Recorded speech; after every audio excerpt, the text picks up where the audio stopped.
Bienvenue sur Sirène Camère. N'oublie pas de t'abonner, d'activer la petite clochette bleue pour ne rien manquer et pour soutenir la chaîne.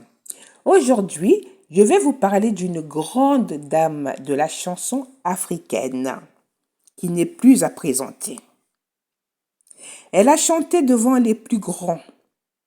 Et quand je dis les plus grands, je vais en nommer deux. Sinon, la liste est très très longue. Alicia Keys, Bono de U2. Ok? Elle a remporté plusieurs Grammy Awards. Mais derrière le succès de Angélique Kidjo se cache une histoire que peu de gens connaissent.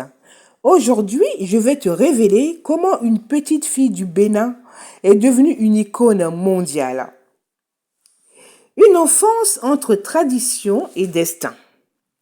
Née au Bénin, Angélique Kidjo grandit dans une famille d'artistes.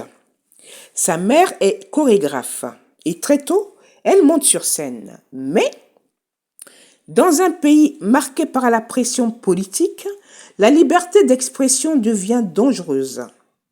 Et ce qui va se passer ensuite va changer à jamais sa vie. L'exil qui va tout changer. Dans les années 80, Angélique Kidjo quitte son pays, destination Paris. Elle arrive sans rien, pas de réseau, pas de connaissances dans le milieu musical, mais avec un seul trésor, sa voix.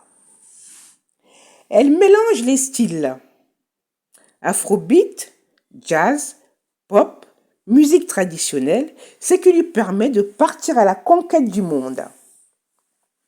Résultat, des collaborations avec des stars mondiales, des concerts partout dans le monde et surtout des Grammy Awards.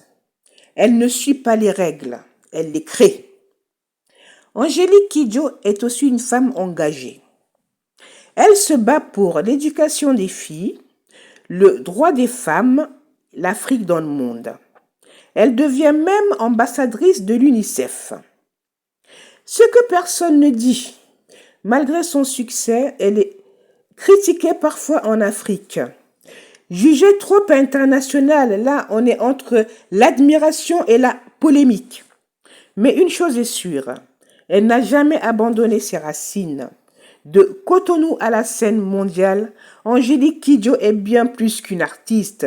C'est une légende vivante. Si Angélique Kidjo inspire autant, ce n'est pas seulement pour ses trophées, ni pour ses scènes à travers le monde. C'est parce qu'elle a osé partir. Elle a osé croire en elle, même quand tout était incertain. Elle prouve qu'on peut venir de loin et pourtant toucher le monde entier. Quelles que soient les critiques, elle est restée fidèle à qui elle est. Et au fond, son histoire rappelle une chose. Ce n'est pas là d'où tu viens qui définit ta limite. C'est jusqu'où tu oses aller. J'espère que ça vous a plu. N'oubliez pas de liker, partager. Ceux qui ne sont pas encore abonnés, abonnez-vous. On se retrouve bientôt pour une nouvelle vidéo. Dites-moi en commentaire, par quel titre vous avez découvert Angélique Kidjo? Moi, c'était par le titre Logozo. On se retrouve donc bientôt pour une nouvelle vidéo. En attendant, prenez bien soin de vous et bon dimanche.